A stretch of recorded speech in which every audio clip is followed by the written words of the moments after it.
الحمد لله والصلاة والسلام على رسول الله. اما بعد،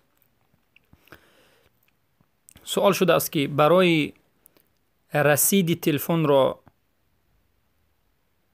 یعنی به عباره دیگر اگر بگوییم پول تلفن را برای زیاد کردن وقتی که ما به این اپارات های پولگذاری میمانیم و این اپارات ها وقتی گفتیم 10 سوم موندیم 1 سومش را از خود میکند، آیا جایز است یا نیست؟ یعنی ریبا هست یا نیست؟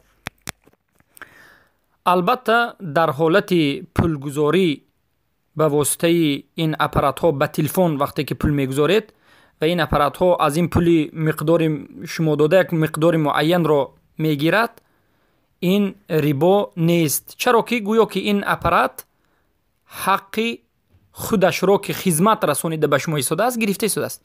یعنی به شما خدمت میرساند، پول شما را در هر سری راه میگذراند، به تلفن شما انتقال میکند، اما همین کاری که انجام داده ایستاده است حقش را میگیرد. این باکی ندارد. و سوال دیگر این است که وقتی که در بسیار حالت پول تلفن شما تمام می شود، به زبان روسی میگم بالانس، پول تلفن شما تمام شد، یعنی در تلفن شما هیچ رسید مبلغ نموند که زنگ بزنید، در بعض حالت ها ضروری هست، بنیاد مهم است، آیا قرض گرفتن از همون شرکت موبیلی جایز است یا نیست؟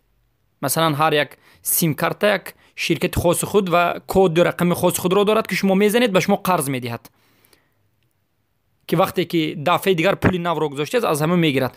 اما وقتی که قرض رو میگیرید، قرض رو به یک پرسنت معین میدهد. مثلا شما 5 سومون قرض طلب کنید، به شما از شما 6 سومون میگیرد.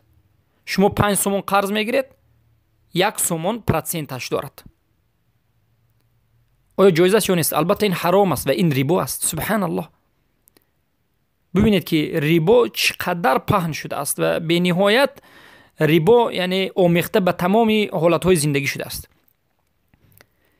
هر روز است که مسلمان ها امروز مبلغ تلفنشون به پایان میرسد و قرض از همون شرکت میگیرند، قرضی 1 ساعته 2 ساعته 1 روزه، لیکن این قرض پرسنتی است و البته جایز نیست. برای مسلمان نباید قرض گیرد، کوشش کند که تلفنش همیشه مبلغش داشته باشد، مبلغ داشت صبر بکند. بارک الله فیکم. این ریبا است، این حرام است، گناهی کبیره.